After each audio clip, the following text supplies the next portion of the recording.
Hello, good afternoon. आवाज़ आ रही है सभी को? नमस्कार। उम्मीद करते हो सभी अच्छे होंगे। ठीक है, तो आज हिस्ट्री की क्लास स्टार्ट करते हैं, क्योंकि 2-3 दिन से नहीं हो पा रही है। थोड़ा बिजी भी हूँ, काम चल रहा है थोड़ा सा। मतलब मुझे भी पढ़ना रहता है, तो मैं भी पढ़ाई करती हूँ। हो सकता है थोड़ा बहुत सोच के भी मतलब आप लोगों को भी दे सकूँ, इसलिए वीडियो डालती रहती हूँ। तो ये है हमारा वैदिक संस्कृति, 1500 ईस्वी पूर्व से 600 ईसा पूर्व। ठीक है, त्रय नाम है 3 वेदों का, जो ऋग्वेद, यजुर्वेद तथा सामवेद का। ठीक है, जो त्रय नाम है 3 वेदों का, जो ऋग्वेद, यजुर्वेद तथा सामवेद, त्रय नाम से इनको जाना जाता है। वैदिक नदी कुभा, कुम्रो, क्रुमो, गोमती, गोमल एवं सुवास्तु स्वात का स्थान निर्धारित किया गया है, तो वो है अफगानिस्तान। भारत के किन स्थलों की खुदाई से लौह धातु के प्रचलन के प्राचीनतम प्रमाण मिले हैं? भारत के किन स्थलों की खुदाई से लौह धातु के प्रचलन के प्राचीनतम प्रमाण मिले हैं? तो अतरंजी खेड़ा, अहिच्छत्र, मथुरा। ठीक है, आलमगीर, रोपड़, श्रावस्ती व काम्पिल्य। उपनिषद पुस्तकें दर्शन पर आधारित।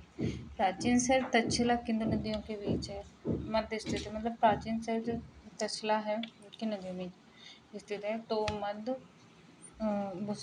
सिंधु और झेलम के बीच है। किस वैदिक ग्रंथ में वर्ण शब्द का प्रयोग का नाम उल्लेख है? तो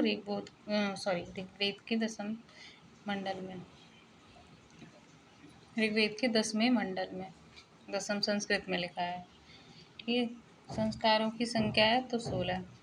महाभारत मूलतः मानी जाती है। महाभारत जय संहिता के रूप में से भारतीय शस्त्र संहिता भी कहा जाता है। मतलब महाभारत का दूसरा नाम जय संहिता, भारतीय शस्त्रीय संहिता भी कहा जाता है। ठीक है,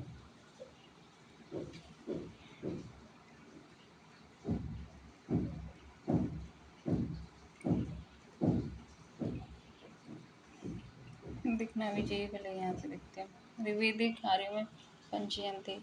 तो जो ऋग्वेदिक आर्यों में पंचयन थे वो यदु थे, दुर्धु, प्रू, अनु एवं तुर्वसु। बड़ी अवस्था से संबंधित पुरुष सूक्त मूलतः पाया जाता है ऋग्वेद के 10वें मंडल में।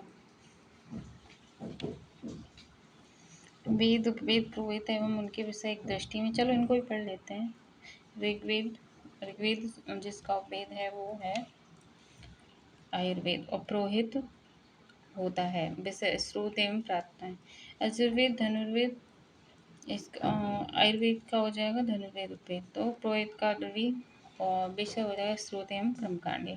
सामवेद का हो जाता है उपवेद गंधर्ववेद, पुरोहित उद्गाता, संगीत में स्रोत अथर्ववेद, स्थापत्यवेद शिल्पवेद, ब्रह्मा तंत्रमत एवं वशीकरण। पुरोहित सुमूलित है।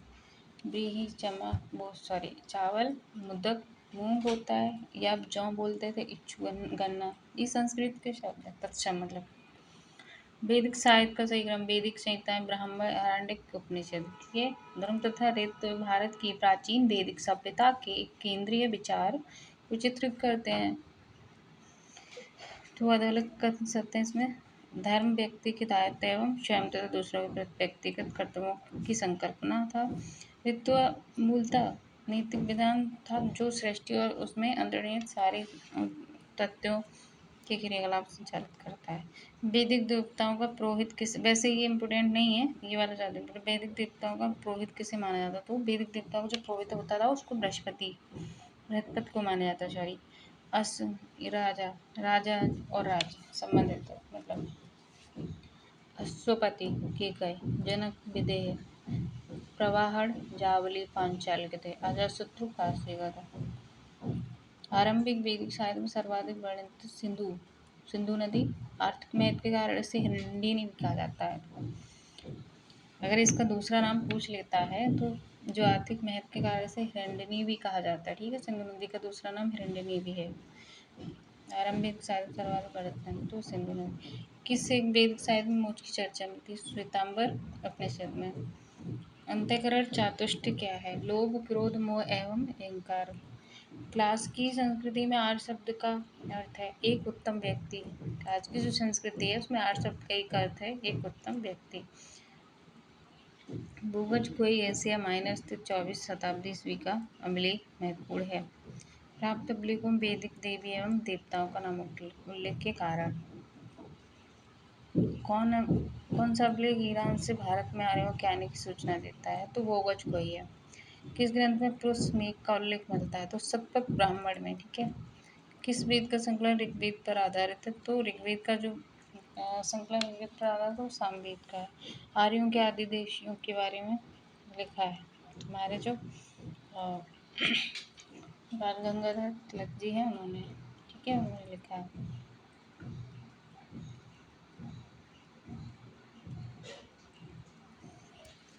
अस्किनी की पहचान वर्तमान में किस नदी के रूप में की जाती है? तो वो चिनाब नदी है। ठीक है। कौन से ग्रंथ चतुष्ट वेदोत्तर काल में प्रचलित हुई थी? तो वो आश्रम व्यवस्था एवं पुरुषार्थ, ब्रह्मचर्य, गृहस्थाश्रम, वानप्रस्थ, संन्यास, धर्मार्थ, काम एवं मोक्ष। किन नदियों का उल्लेख अफगानिस्तान के साथ आर्यों के संबंध का सूचक है? तो वो कुंभा, ब्रुहु। वह कौन सी ब्रह्मवादिनी थी जिसने कुछ वेद मंत्रों की रचना की थी? तो लोपामुद्रा, घोषा, विश्वारा, अपाला आदि। ब्राह्म्यवादिनी थी जिसने कुछ वेद मंत्रों की रचना की थी। तो उसमें आ गई लोपामुद्रा, घोषा, विश्वारा, अपाला। ज़्यादा पूछा जाता है, इन तीनों के बारे में कम पूछा जाता है। 1400 ईस्वी के भोगज कोई के अभिलेख से किस देवी देवताओं की सूची मिलती है? तो जो 1400 ईस्वी भोगज कोई के अभिलेख है उसमें इंद्र है, वरुण, मित्र और नाशत्य। किस सूत्र में यज्ञ वेदियों को मापने का साक्ष्य मिलता है? तो वो शुल्क सूत्र में। दशराज युद्ध का वर्णन ऋग्वेद के किस मंडल में मिलता है? तो 7वें मंडल में मिलता है। ठीक है। राजा की उत्पत्ति का सिद्धांत किस ब्राह्मण में मिलता है? तो ऐत्रेय ब्राह्मण में। ऋग्वेदिक काल में निष्क, निशाका शब्द का प्रयोग गले के स्वर्ण आभूषणों के लिए होता था, किंतु परवर्ती काल में इसका प्रयोग किस अर्थ में हुआ? सिक्का के लिए है। निष्क मतलब जो गले का आभूषण होता था उसके लिए होता था, किंतु परवर्ती काल में इसका प्रयोग अब जो है सिक्के के रूप में होने लगा। शतपथ ब्राह्मण में लिखित राजा विधेय माधव से संबंधित ऋषि थे। तो गौतम ऋषि गौतम रहुगढ़। ऋग्वेदिक काल में प्रसिद्ध 10 राजाओं का युद्ध किस नदी के किनारे लड़ा गया था? तो वो परुड़वी रावी नदी के किनारे। ऋग्वेद काल में जो प्रसिद्ध 10 राजाओं का युद्ध हुआ था वो परुसली रावी नदी। ऋग्वेद में कौन सा मंडल पूर्णतः सोम को समर्पित है? 9वां मंडल। किस नदी को ऋग्वेद में मातेत्मा, देवीत्मा एवं नदीत्मा संबोधित किया गया है? सरस्वती को। वैदिक विज्ञान सवा किस नदी को ऋग्वेद में इम्पोर्टेंट है ये? मातेत्मा, देवीत्मा एवं नदीत्मा संबोधित किया गया तो सरस्वती को। वैदिक विज्ञान सवा थी। सवा, शमीति, विदत। कौन सा सबसे प्राचीन वेद है? तो हमारा जो है ऋग्वेद है। 28 सूक्ति और 10,552 रचना है इसमें। ठीक है। आयुर्वेद अथवा जीवन का विज्ञान का उल्लेख मिलता है। तो आयुर्वेद जो हमारा है जो अर्थवेद में मिलता है। ठीक है। किस वेद में सवा और समिति को प्रजापति की 2 पुत्रियां कहा गया? अथर्ववेद में। इसे ब्रह्मवेद भी कहते हैं। इम्पोर्टेंट है। विधाता गण समिति एवं सभा में से किसे नरिस्ता कहा जाता था? जिसका अर्थ एक ऐसा संकल्प है जिसे तोड़ा नहीं जा सकता, वो थी सभा। उत्तर वैदिक काल में किनको आर्य संस्कृति का दृढ़ मुख्य केंद्र समझा जाता है? कुरु एवं पांचाल को। गोत्र शब्द का प्रयोग सर्वप्रथम प्रयोग हुआ था तो वो ऋग्वेद में। वैदिक युग में प्रचलित लोकप्रिय शासन प्रणाली थी, जो वेदों में शासन प्रणाली थी वो राजतंत्र वंशगत परंपरा थी। मतलब वंशगत ये होता है कि जो वंश बस मतलब होता है जैसे जो पितृसत्तात्मक जो सत्ता होती है तो उसमें जो है चले आ रहा हमारे वंश, जैसे जो वंश में जिसमें जो काम करेगा वो उसी के वंश पे अनुकूल करता है। जैसे राजा का बेटा राजा बनता है तो वंश परंपरागत हो गया। ठीक। ऋग्वेद में उल्लिखित शब्द किस कृषि उत्पाद हेतु प्रयुक्त किया गया था? यह मतलब जौ का नाम था। पूर्व वैदिक कार्यों सर्वाधिक लोकप्रिय देवता कौन सा था? तो वो था इंद्र। प्राचीन काल में आर्यों के जीविकोपार्जन का मुख्य साधन था पशुपालन एवं कृषि। ऋग्वेद की मूल लिपि थी, तो ऋग्वेद की जो मूल लिपि थी ब्राह्मी। ये जो अभी कराए हैं 2-3, ये वाला और वैदिक कार्यों सर्व लोकप्रिय देवता, कृषि, खेती और लिपि जो है, और ये गाय अगन्य माना गया। किस जानवर को वेद काल में गणना, वो गाय को। ये इम्पोर्टेंट है।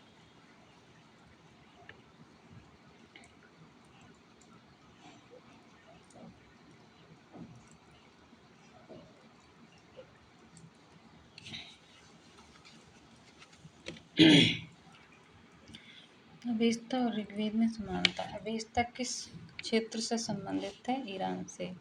प्राणों की संख्या थी 18। इम्पोर्टेंट है। ऋग्वेद काल में जनता मुख्यतः किसमें विश्वास करती थी? बलि एवं कर्मकांड में। सप्तमेव जयते किस उपनिषद के लिए? मुंडको उपनिषद। वेरी इंपॉर्टेंट है। श्रीमद् भगवद गीता मौलिक रूप से किस भाषा में लिखी गई थी? संस्कृत में। हिंदू पौराणिक कथा के अनुसार समुद्र मंथन हेतु किस सर्प ने रस्सी के रूप में स्वयं को प्रस्तुत किया? वासुकी। किस काल में अछूत की अवधारणा स्पष्ट रूप से उभरत थी? धर्मशास्त्र के समय में।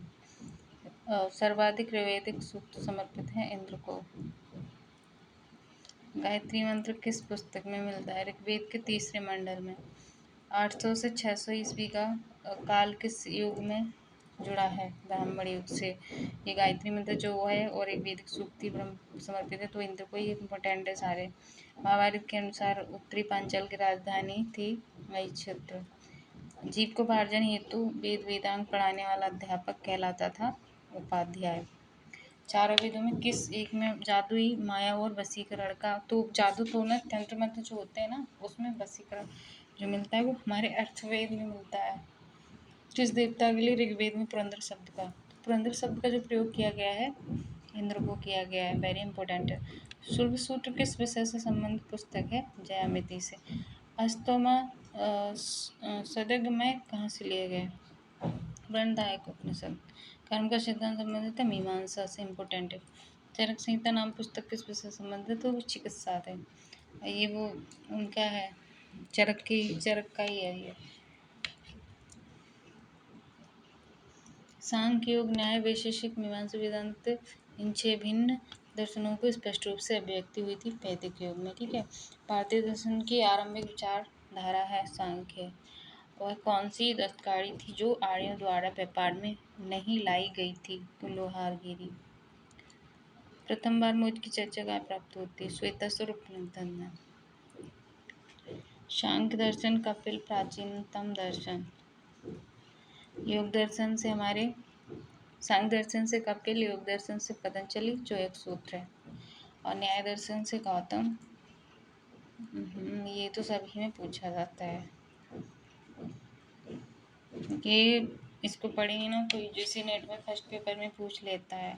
वैशेषिक दर्शन संबंधित कड़ाक व लोक। मीमांसा दर्शन से हमारे जैमिनी होगा। वेदांत दर्शन बादरायण ब्रह्मसूत्र। ठीक है। सांख्य जो सही मतलब सांख्य दर्शन जो है वास्तविक ज्ञान का अध्ययन कराता है। न्याय तार्किक चिंतन, मीमांसा वेद का अनुष्ठान कराना, वेदांत दर्शन आत्मज्ञान।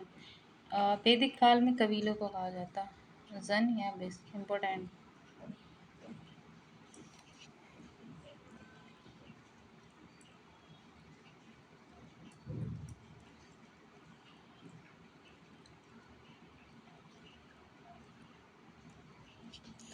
वैदिक काल में राजा की सहायता करने के लिए सबसे प्रमुख अधिकारी होता था पुरोहित। ऋग्वैदिक युग की प्राचीन संस्था कौन थी? विदित। अनुलोम विवाह का अर्थ उच्च वर्ण पुरुष का निम्न वर्ण नारी के साथ, मतलब उच्च वर्ण का जो ऊंचे कुल का पुरुष व निम्न वर्ण नारी के साथ, मतलब नीचे जाति की स्त्री के साथ विवाह का होना। अनुलोम। प्रतिलोम विवाह जब उच्च वर्ण की नारी निम्न जो उच्च वर्ग की नारी होती थी वो मतलब नीचे तबके के व्यक्ति से विवाह कर लेती थी, तो उसको कहा जाता है प्रतिलोम। ब्रही शब्द किसके लिए प्रयुक्त होता है? ब्रही शब्द हुआ है चावल के लिए। इम्पोर्टेंट। आदिकवि की संज्ञा किसे दी गई जाती है? रामायण को। Very important. ब्रह्म विवाह समान वर्ण या जाति का विवाह। आर्ष विवाह कन्या मूल्य के रूप में एक जोड़ी गाय। अशुर विवाह हाँ वे बैल चुकाकर किया गया आर्ष विवाह। जैसे ये पूछा नहीं है तो फिर भी जानकारी के लिए अच्छा है, पढ़ लेना चाहिए। गंधर्व विवाह, प्रेम विवाह। विवाह संस्कार का वर्णन करने वाला विवाह शब्द किसमें पाया जाता है? ऋग्वेद में। मनुस्मृति मुक्त संबंध समाज व्यवस्था से। गायत्री मंत्र की रचना किसने की थी? विश्वामित्र ने। आर्यों के आर्कटिक होम सिद्धांत का पक्ष किसने दिया था? बीजी तिलक ने। आर्कटिक होम सिद्धांत का ये इम्पोर्टेंट है। निधि खाल की, चलो इसको नहीं पढ़ाएंगे। यम और नचिकेता संवाद मिलता, कठोर निश्चय इम्पोर्टेंट।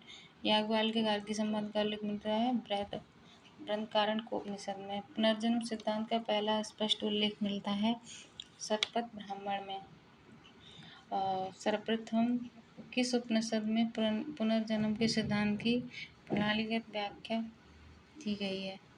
तो बृहदारण्यक उपनिषद में। उत्तर वैदिक काल में भाजन का आधार है गढ़ व्यवस्था, और आर्यों का सर्वमान्य मूल निवास स्थान है एशिया माइनर। वैदिक सभ्यता की क्या विशेषता नहीं थी? नगरीय जीवन। कुंभा, काबुल, परस्ते, रावी नदी, सदीनारा गंडक नदी के किनारे बसा है। ठीक है, मतलब ये कुबा जगह होगी और काबुल, ये मतलब ये जगह है, और ये इधर सेकंड सूची में जो है वो नदियां हैं। परुशड़ी, रावी नदी, सादीनारा गंडक, सुदुत्री सतलज, विपाशा ब्यास, पिस्ता झेलम। मैक्स मूलर किस लिए प्रसिद्ध? वेदों के अध्ययन के लिए।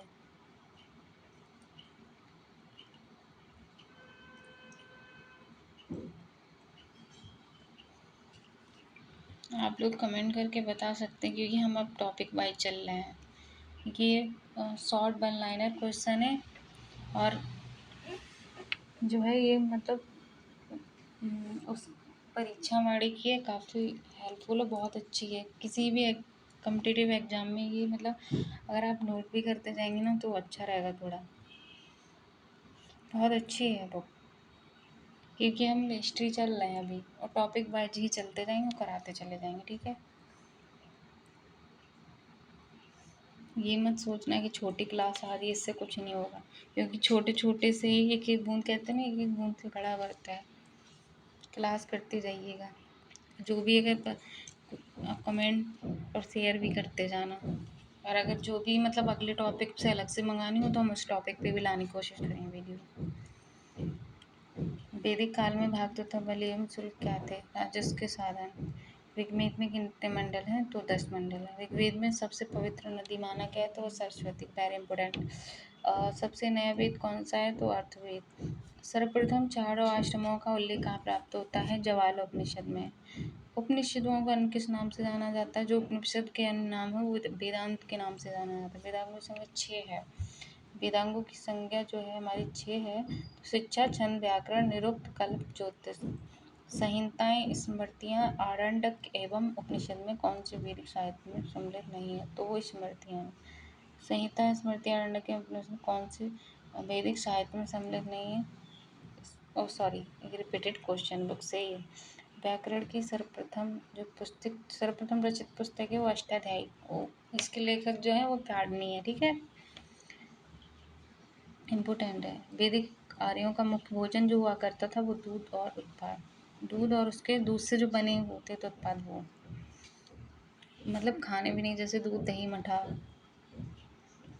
मनुष्य द्वारा सबसे पहले प्रयोग में लाया गया अनाज था तो वो था जौ। हर सभ्यता के मनुष्य के जीवन में आयु के आरोही क्रम में ब्रह्मचर्य, गृहस्थ, वानप्रस्थ, संन्यास। हर सभ्यता जो मनुष्य आरोही क्रम के अनुसार जो मतलब पहले उसको पालन कराया जाता था ना, पहले ब्रह्मचर्य होता था, फिर गृहस्थ होता था, फिर वानप्रस्थ, फिर उसको संन्यास की श्रेणी में लाकर डाल दिया जाता था। आर्य जाति कहने वाला पहला यूरोपियन था तो वो था मैक्स मूलर। हिंदू दर्शन का स्रोत है उपनिषद। किस उपनिषद का शाब्दिक अर्थ सफेद घोड़ा है? तो श्वेताश्वर, श्वेताश्वतर। सत्यकाम जावाल की कथा जो अनब्याही माँ होने के लांछन को चुनौती देती है, बड़े थे छांदोग्य उपनिषद में। ऋग्वेदिक पहाड़ी किस वर्ग के नागरिक थे? व्यापारी। ऋग्वेदिक काल में न्यायिक कार्यों का संपादन किसके द्वारा होता था? सभा। सर्वप्रथम कर लगाने की प्रथा का जन्म किस काल में हुआ था? तो वो उत्तर वैदिक काल में। वेरी इंपॉर्टेंट है। ओम कहाँ से लिया गया है? Very important. बृहदारण्यक उपनिषद। किस वेद को नारियों की कृति माना जाता है? तो जो अनार्य की कृति माना जाता है वो अर्थवेद को, अर्थवेद को, ठीक। ऋग्वेद ऐतरेय ब्राह्मण और कौशिकी ब्राह्मण, यजुर्वेद शतपथ ब्राह्मण, अथर्ववेद गौपद ब्राह्मण, सामवेद पंचविश ब्राह्मण, जैमिनी ब्राह्मण। पालागल का ऋग्वेद काल में जो पालागल था उसका क्या था? संदेशवाहक, मतलब जो संदेशवाहक होता है, सूचना देने वाला, मतलब पहले यूज करा गया तो उसमें होता था वैदिक काल में। पालागल को संदेशवाहक, सूचनाएं देता उसको संदेशवाहक कहते हैं। इधर प्रचलित नियोग प्रथा का तात्पर्य था यदि कोई नवविवाहित में स्त्री का पति ना हो वह पुत्र प्राप्ति के लिए अपने देवर का संश्रम कर सकती है। नियोग प्रथा जो प्रचलित प्रथा थी वो नियोग प्रथा, ये सदा मतलब जैसे कोई नवविवाहित स्त्री का पति ना हो तो पुत्र प्राप्ति के लिए अपने देवर के संश्रम कर सकती है। वैदिक पूर्व वैदिक आर्य का धर्म प्रकृति पूजा यादव गुरु तुर्वस एवं निकट जनजातियों में कौन सी जनजाति? ऋग्वेद जनजाति। गोत्र कुलवंश एवं कोश में कौन सा? कोश। ऋग्वेद में इंद्र के बाद सर्वाधिक संख्या में मंत्र संबंधित है वो अग्नि से। कुल देवता युद्ध देवता समझा जाता था इंद्र को। सर्व प्रतिसर्व वंश अनंतर वंशानुचर संकेत प्राणों की, ठीक है। Thank you. उम्मीद करते हैं क्लास पसंद आई होगी।